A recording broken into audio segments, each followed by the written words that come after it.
Hello, my name is Voya and welcome to My Deep Guide and into another edition of Q&A. And without any further ado, let's get it on. And the first question is, if that's not intrusive, what is your profession?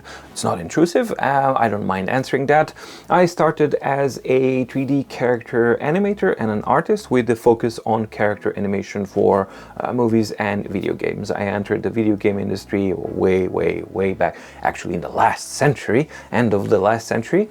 And I worked in many different studios and many different projects. And eventually the emergence of Unity and Unreal, but mainly Unity as a video game engine and approachability of it actually just opened the door for me and my natural curiosity to systems design, programming, and yeah, after a while then I expanded all of my skill set to basically every aspect of video game production and management. So now then I also worked as a 3D animation teacher in a college school here in Oslo for some years. I've since stopped doing that because I had to focus on my own video game projects. That's a very demanding one that's been 5 years now in production, but hopefully getting there soon. More on that. You will hear this year more about that. Yeah, so basically it's video game production, all of the aspects of the video game production, with the accent and the origins of my entrance into that whole world being the 3D character animation. Have you ever used or tested any of the titanium replacement nibs? Curious as to how they perform and what are cost-effective alternative to standard nibs. No, I haven't, and no, I will not, mainly because of Physics 101. Unless you are using a device that's specifically designed to use hard nibs on their surface, mainly that being only the Supernote devices so far, then you should not use these nibs on any of the other devices, because the titanium naturally is a stronger material than either glass or plastic or screen protector surface that you are using on your device. And as such, when you're writing, you're adding friction, and softer material will give in over time. Not only that, but the titanium nibs are also less flexible and have more mass than the plastic ones, and that means that the pens themselves, the mechanism, the structure of that holds the nib itself within the pen that you're using, it's not designed for either the material that is not flexible, like titanium is versus a plastic one, nor to have mass that the titanium has versus the plastic one. And what that means, that the absence of flexibility and increased mass when you're writing and putting a lot of pressure under angles, because you're always writing under an angle, that means that, again, Physics 101, softer material will give in. And there are now starting to be you can start to have examples where pens are actually from inside ruined because the titanium under angle and over time will expand or break the plastic case covering of the mechanism that is holding the nib, because it simply wasn't designed for that. So no, I'm not gonna use titanium nibs. You are not supposed to use titanium nibs, and those people who are selling titanium nibs, they're not supposed to sell those titanium nibs because they're not tested.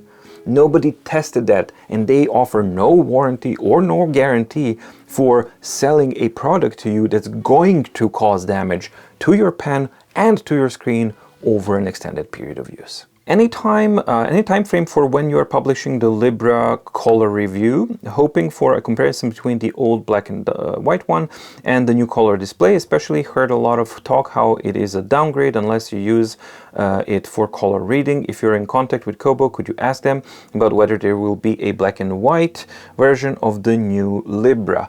Right out of the gate, I haven't had any contact with Kobo, but I will reach out to them and then see. So that means that I do not have any time frame on the Kobo Libra color version. As for it being a downgrade, without testing it, I know that it's using a Kaleido 3 screen. That is a downgrade, so there's no way around it. It is going to be a downgrade in ghosting, in brightness, and in clarity of the images themselves. And yes, it's true, unless you really need and require color content, that is going to be a downgrade. For regular reading, it's not going to be as good, and it cannot physically be as good as the black and white Libra, simply because it offers better performance as a screen. So that being said, I will reach out to them, and yeah, I will check it out, and then yeah, you will see in the near time, but so far I don't have any specific dates or timeframes. I am wondering if A6X Supernote and A5X will get Android 11. I don't know for sure, but I am 99.999999999999999999999999999999999999999% sure that this will not be the case, simply because these devices, same as the Boox devices, the way that function is, why these devices don't have the latest generation of motherboards and SoCs in them. Have you ever wondered about that? If not, then you should, because there's a direct connection with that. And the way the Android license works, without going too much into details, there is like a 3-year kind of period where a certain generation of an SoC is entitled to get system upgrades and support, mainly support from the operating system for a certain period of time. After that period of time, the newer versions no longer will need to support officially older types of devices, and that's why you don't have this kind of stuff. So that's something that they absolutely have to do with the Android, because they can't, you know, try and support every iteration of Snapdragon or Qualcomm or whatever it is that comes out, that came out through history of time. So they need those limitations. In order to cut costs, they actually buy the ones that are already out of that update kind of window. So right out of the gate, the motherboards and the SoCs that are using these chips in these devices, you could call them completely out of date, because they are outside of that range, to my understanding at least. That's how I understand this whole thing, is that these systems are already out of the official Android updating, systemic update range, and therefore they are not eligible for system updates. So the only thing that you can cover or hope for is that they will have internal system updates, and that's it. So Android-wise, no, I don't think that you will see a newer version on any of the Supernotes or any of the Boox devices, that's for sure. Another one also in relation to the Supernote, in this case the discussion about the Supernote A5X2 and whether or not where the SD card slot is going to be located. So SD card slot, it will be exactly where it is. Now don't get your hopes up. I have read and think even Supernote community that both devices will have the same motherboard, and yes, that is absolutely true. They will have the same motherboard, but that motherboard can also be oriented in a different way, so that the micro SD card slot that's now pointing down, it can point to the side, and more importantly, it can actually go to the side of the device where it can have access to the external slot. So yes, it can use the same exact motherboard, but the design, internal components and everything can be done in such a way that the same motherboard can actually have access to the outside. Whether or not that's going to be the case, it remains to be seen. Another question, if the A5X2 uses the same Supernote again, uses the same control board as the A6X2, then I guess the performance compared to the A6X2 will suffer greatly with all the additional pixels to update, being twice the screen size and 300 dpi. The overhead of updating nearly 3 times as much in pixels will need more processing power to be able to achieve similar performance of the Nomad. Well, it's not twice the size. Supernote A6X2 is 7.8 inch and A5X2 is going to be slightly larger than 10.3 inch. We don't know exactly. So that's not twice the size. Neither is the 3 times more pixels. But even if it were, that's not something that would happen. Yes, the system itself would require more time to process and to display and send those processed pixels to the display to display, but that's where the crux lies, because no matter how many milliseconds or nanoseconds the processing time is slower for more pixels that the A5X2 will have to do, that will never cross the threshold, which is basically the bottleneck of that system, and that is the e-ink latency and the refresh rate that it has as a technology. So the screen itself is always going to be the bottleneck in these systems, unless it's using something like a BSR where it's like super fast and things like that, but that's not the case with the Supernote. So we already know it's not going to have super fast refresh modes. That means that yes, while the system itself may take more time to process something than on the A6X2, the end result is that the device will never be able to display that difference, because the system itself is going to be limited by the threshold, the slowest chain in this whole, the slowest link in the chain, and that is currently the refresh rate of the e-ink display. Two questions. One, do you think the slightly larger screen will be due to making the device symmetrical? It's again referencing to the Supernote A5X2. They will pick up some real estate doing that. On the semi-folio design, do you think magnets would interfere with the screen if they were on the side? I know that is a concern on some devices. First of all, I don't know. I think that they're going to make the whole thing symmetrical, but I don't think that they are looking to keep the same overall footprint of the A5X. I think they're redesigning the whole thing from scratch, so it's going to end up looking like its own device, like the A6X2 did as well. So no, I don't think that that's where they're gaining some screen real estate. And also we don't know what slightly larger actually means. As for the flip folio, half flip folio design, I'm pretty sure that it's going to be magnetic, and no, I'm pretty sure it's not going to interfere with the device, because we have had so many instances of so many devices using magnets, and if they're correctly placed, they do not interfere, and correctly isolated and oriented, they will not interfere neither with the screen nor with the device. So it has to do with the overall design and the concept of the device, and no, that shouldn't be. If it's properly done and executed, as it was on the A6X2, I don't think that that's going to be a problem at all. Next one is in relation to the Kobo Elipsa 2E, and the question is, I wonder if Kobo has done anything after 8 months to improve it.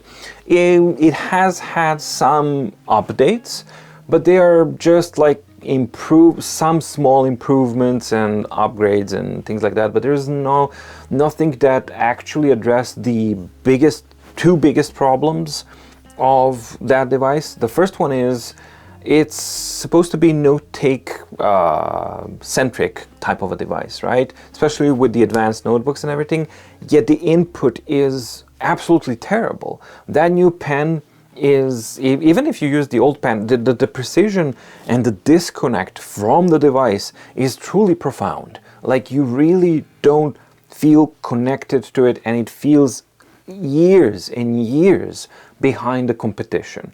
And I think that it's time for Kobo to abandon the active pen type of thing and embrace the Wacom EMR thing, and their products are going to be significantly improved, because Kobo Elipsa 2E would be a really good device if it solved two important issues. One, that pen input, and that pen is absolutely terrible, and there's no reason why would they still stick with the active pen. That is just murdering the usability of the product. And the second point is the overall stability of the system. It's okay for some small types of things, but when you start working with the notebooks, especially with the advanced notebooks, and you start working more and more and it starts to expand, it will inevitably only end up in a systemic crash. So the notebook crashes, the system crashes, it becomes completely unstable and things like that. And yeah, that's the second part that I haven't really noticed being fully improved. So those are the things that really need to be addressed for Kobo note-taking devices to become more usable, because they certainly do have a lot to offer, right? Don't get me wrong. They have a ton of potential, but these things are fairly strong negative points that kind of push away at the moment from these products, and hopefully we get to see these things improved in the near future. Another one, which is more of a comment: I have a hard time with Android-based e-readers because they will be stuck in the past on whichever Android version they began. So I'll stick with Remarkable, which has gained usefulness and functionality with each upgrade. Are you sure? Are you really 100% sure that what you just said is correct and it has tangible connection with reality? Are you really certain and you stand 100% behind that statement that Remarkable as a platform has been improved? And let me just say, so that I'm not reiterating, which has gained usefulness and functionality with each upgrade? I would invite you to double check their upgrade backlog and just check how useful those are. I mean, really, the usefulness and functionality of the whole system has been upgraded by changing the My Files font, and that was just one of the upgrades. That was the whole thing? Really? That one was upgrading those things? Come on. My big issue with books is they are only guaranteed 3 years of updates, so in 4 years you will have an obsolete device. I suppose if you are going for a PhD and you need only for 4 years, that's a non-issue, but it's something to keep in mind. My little Poke 2 was released in early 2020, so that's now exactly 4 years ago, and I powered it up and it has just received the latest update, and that is from March. Was it March or April? Let's see. That is from March this year.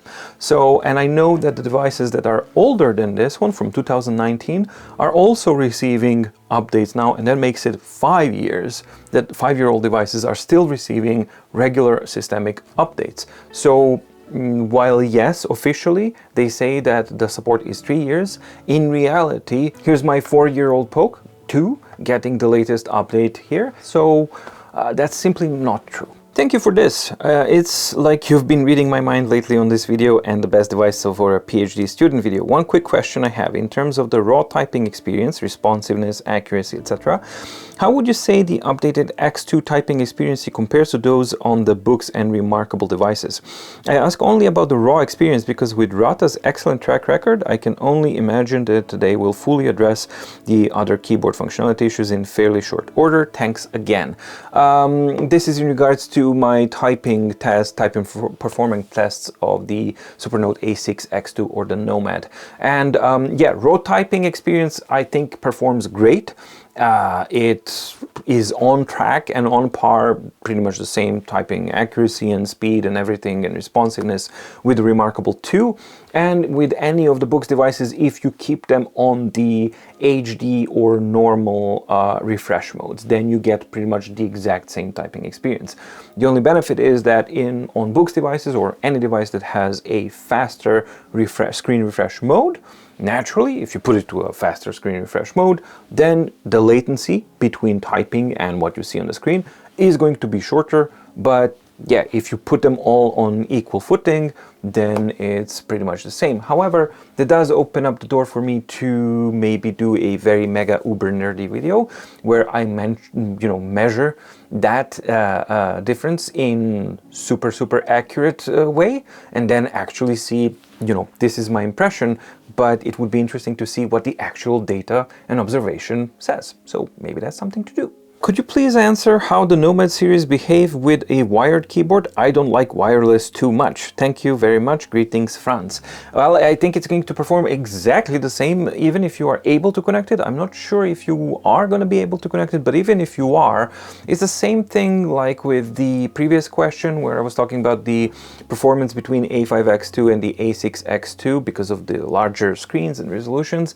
The latency difference between a wired and a wireless keyboard is so low that it's way below the threshold of the screen update latency. So even if you do have latency differences between a wired and a wireless keyboard underneath the hood, yeah, the system will not let you see that ever, simply because the screen latency is not going to be fast enough to show that difference at all. Well, okay, those are the questions for this edition of Q&A. If you did find it informative and useful, please do like and subscribe to the channel, because that helps the channel quite a lot. And also do let me down in the comments down below what other questions you may have generally speaking that you would like me to cover in the next Q&A video that I'm going to be working on, because this is the place that I first look for questions so that I can gather them up and then have questions for the next Q&A. As always, thank you so much for watching. Stay safe, stay healthy, and see you in the next video. Bye!